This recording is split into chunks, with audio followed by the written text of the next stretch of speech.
Hello good people, how are you doing? Welcome back to my YouTube channel. Thank you for always coming back to watch my content. I cannot take that for granted. And for the new members, you are highly welcome to the family, and please don't forget to subscribe to my YouTube channel.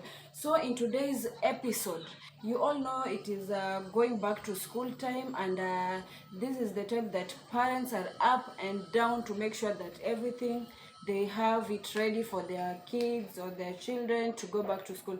So today I have my sister here. She is also a student. She's supposed to be traveling back to school.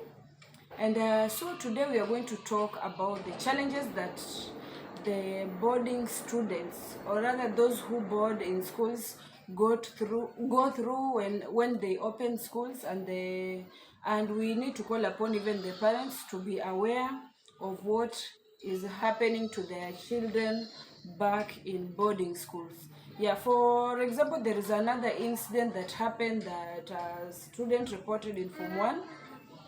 A parent took her child to a boarding school, and within the first time that the child reported to school, it happened.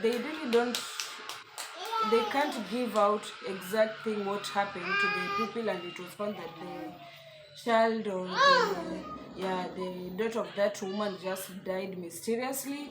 And it is very sad for a parent to decide to take a child to school, and mysteriously that you are being called that your child is no more. It is very painful.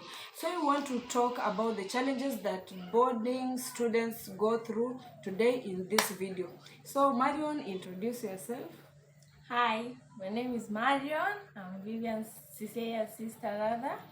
Actually, I am in Form 3 right now, and I'm going back to school. I'll be joining in Form 3.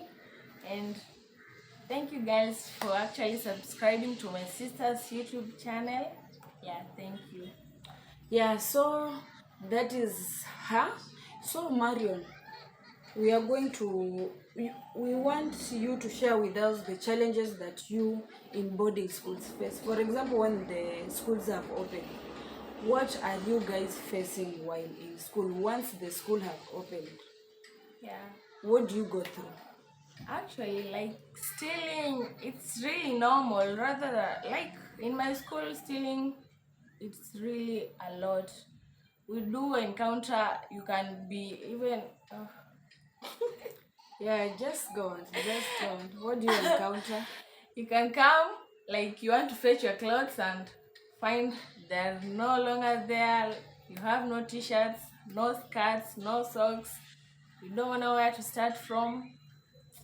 So many Yeah, cases this of that. actually this is a very serious issue, and personally, I went in a boarding school, and that was very common even in our school. For example, you have just washed your clothes. Actually, someone takes your cloth while it is still wet. You wonder itakaukia wapi. Imagine mysteriously uniform inapotea hivyo. You have to, it is in the morning, you aired your cloth, you are going to pick it, for example unaivaa, but you find it is nowhere to be seen. You end up kuomba uniform kuvaa kwenda class.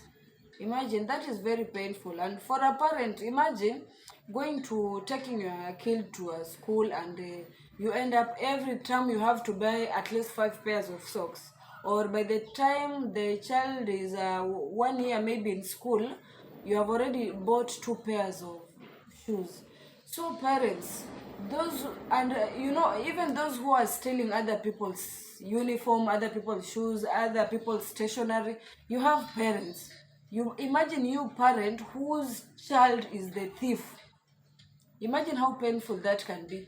Why don't you just make your child work out with the little that you have given him or her, so that he may also give the other students humble time while they are in that boarding school. So for example, what really happens when for example, Marion came home, and she visited me, and she told me that they wear uniform from morning until 10 in the evening at night. And I was wondering at what time yani mtoto anapata ile nafasi at least to get that breather. Viatu, you still una congest miguu since morning until evening, games time, change. You play. Do you wear sport shoes? Yeah. So Saturdays and Sundays. during games time. Yeah. You can So change you can change to sports skates, then go back to school uniform. after that game session.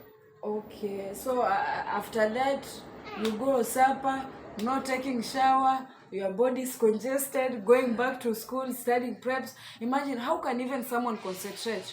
Personally, I can't do that.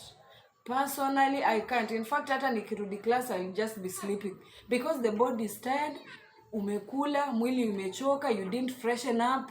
Imagine all that congestion in this one body. At the same time, the mind needs to connect that you have to concentrate and study during preps. It is, walimu, you need to check on our kids when they are with you.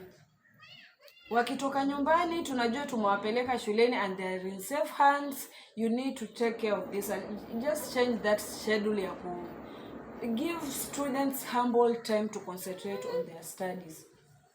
Then another thing I want you to share with us. There are some cases where there is exam thieving, stealing of examination or doing. How do you deal with that? You hear even in Form 1, someone already you are up to stealing an exam, surely. Form 1. Really? Are you serious? Form 1, those who are reporting. Musidanganywe huku nje. Yeah, you have to focus and make sure that you grab something for yourself. Have something in your mind to put down on a paper. Not always during an exam you have to be like unachungulia. In our days you will be, let me help me with that book. Let me just demonstrate this. For example, this is a book. For example, during an exam, someone takes a book, sits on it. During exam, she picks the book and raises up and imagine all that struggle. Isn't that too much? Umepelekwa boarding school, there is nothing you are doing. Ni wewe tu na kusoma and taking care of yourself, kuoga, kufua. What else? Unafikiria nini? Ka shopping mzazi amejaliwa, amekupa kile ambacho amewezesha. Why don't you just focus on your books and concentrate? At least have an idea on what you are putting in your mind. Have an idea on what you are transferring on the paper exam when you are doing. So, Mano, how do you always deal with that? Actually, in Form 1, there were no such cases. Actually, no. In school, we don't do the exams in our classrooms. We all have to carry our lockers, chairs, and sit at the field where we'll have to tackle each and every paper one by one until the exam is over.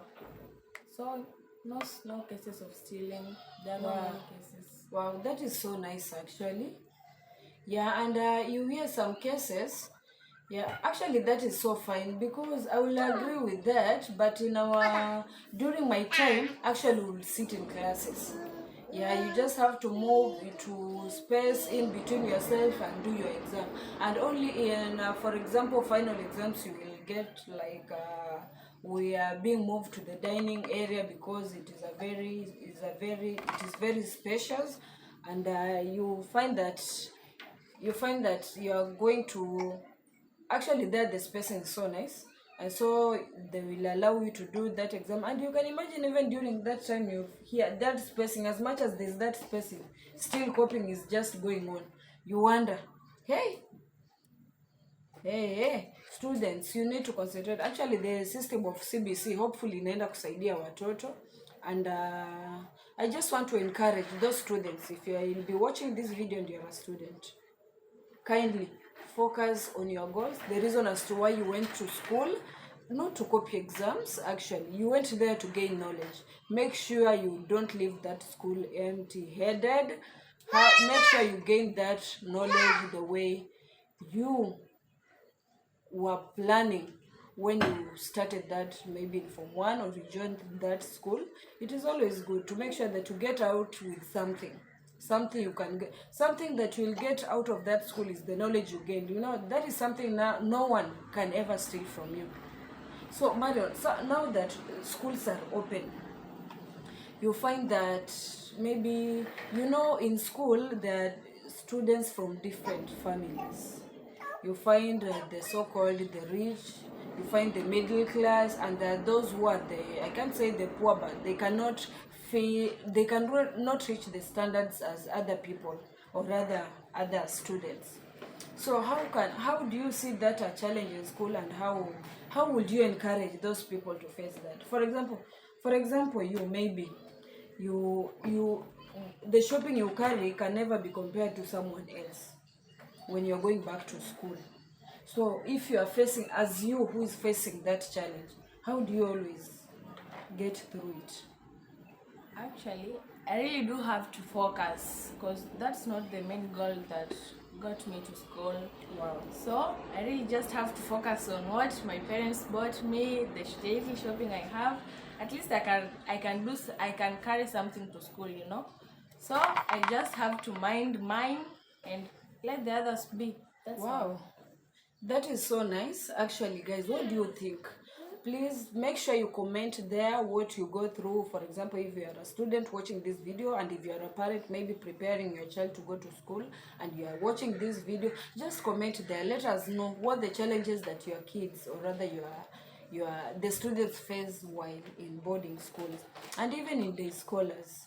Yeah, that should be a wake-up call for everyone. Actually, this all the students, it should be a wake-up call, and know the reason and the purpose as to why you are in that school. You are not in that school by mistake. You are there for a purpose, and you have to make sure that that purpose as to why you are in that school, it is achieved. So for example, we want to talk also about the visiting periods. How do you always feel? Because sometimes parents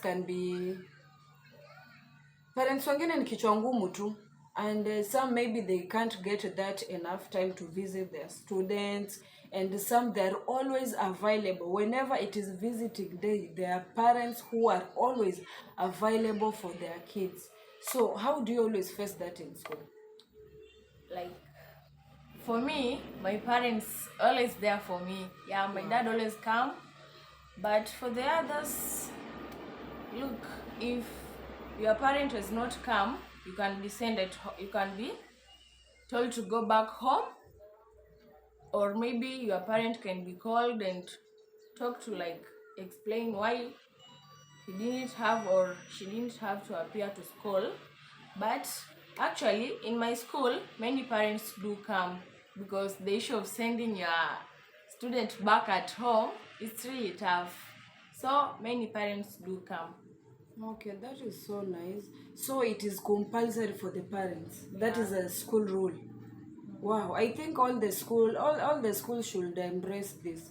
Make visitings compulsory for every student. Actually, imagine wazazi wakuje. For example, one student has got an auntie accompanied with the father, with the mother, coming to visit one student, and yet there is another student who even not even a neighbor has attempted to move